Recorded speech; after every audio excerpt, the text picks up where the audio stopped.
Have you ever noticed how Genshin Impact's story follows a pretty strict formula? A new nation, a new Archon, a new Gnosis to chase. Well, it looks like that entire pattern is about to be shattered by one of the quietest characters we've seen so far.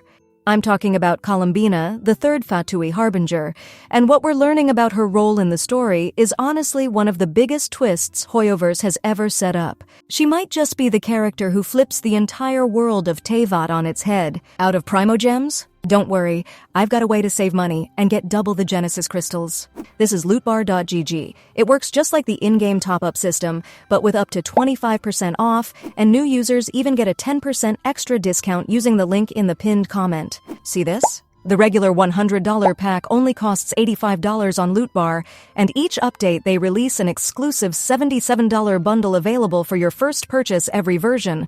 All you need is your UID, no password, no login. Just pick your bundle, select your server, enter your UID, and your crystals get delivered in seconds. Lootbar has awesome reviews. It's fast, secure, and trusted by tons of players. If you're planning to recharge for Genshin Impact, Star Rail, or Wuthering Waves, don't waste your money. Click the link in the description or pinned comment and top up now with Lootbar. Safe, fast, and way more affordable. So let's start with a quick refresher. Columbina, also known as the Damselette, is the pale girl with the closed eyes from the Winter Night's Lazo teaser. We've always known she was dangerous.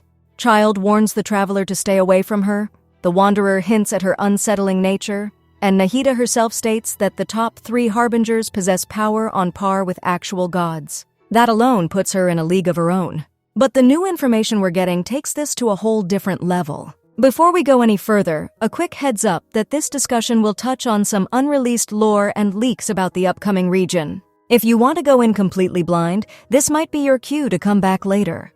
For everyone else, let's get into it. Every region we've visited so far has been built around its Archon.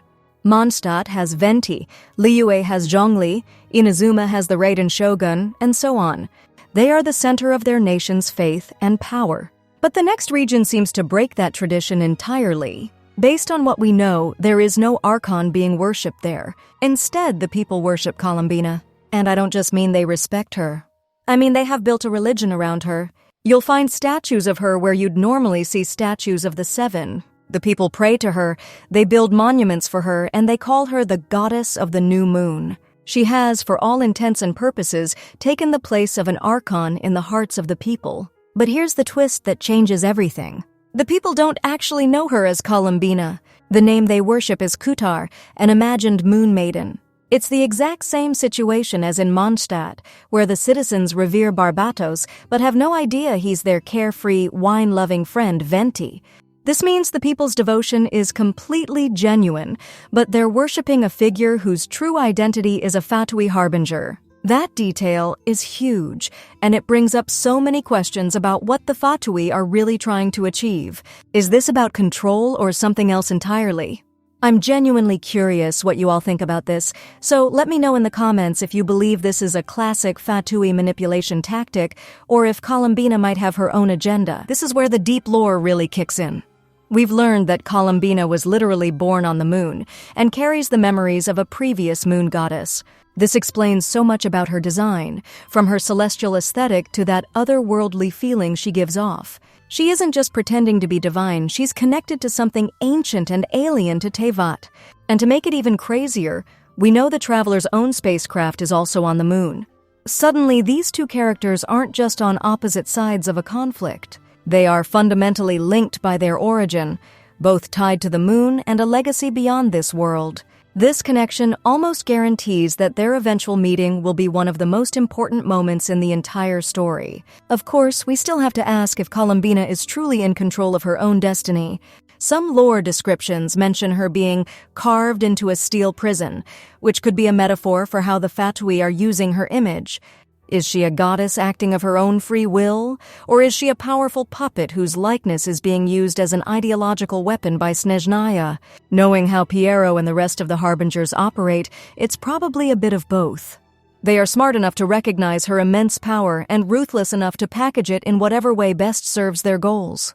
This also seems to be reflected in her potential gameplay. Early speculation suggested she might be a support character, but recent leaks point towards her being designed as a main DPS.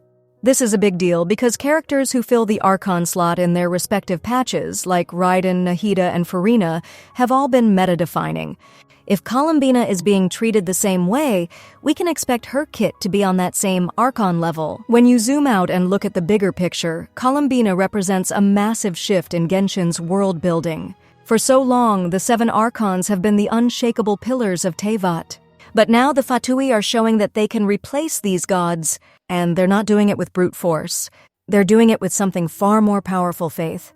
They are convincing an entire nation to willingly worship one of their own. Columbina is at the center of all this, a figure who is simultaneously a prisoner and a goddess, manipulated by her allies but revered by people who don't even know her name. Her connection to the moon and its forgotten history may just make her one of the most significant characters we've ever encountered, and with the Traveler sharing that same origin, you can feel a major collision course being set. So I'll leave you with a couple of big questions to think about. Do you think Columbina is a willing participant in the Fatui's plan, or is she a victim being used as a symbol? And when she and the Traveler finally meet, will they find common ground in their shared lunar heritage, or will her ancient memories make her an enemy too dangerous to trust? Whatever the answer is, one thing is for sure. Columbina is far more than just another Harbinger, and her arrival is going to fundamentally change the story of Genshin Impact. If you enjoyed this deep dive and want to keep up with all the lore and speculation, be sure to subscribe to the channel. Thanks for watching, and I'll see you in the next one.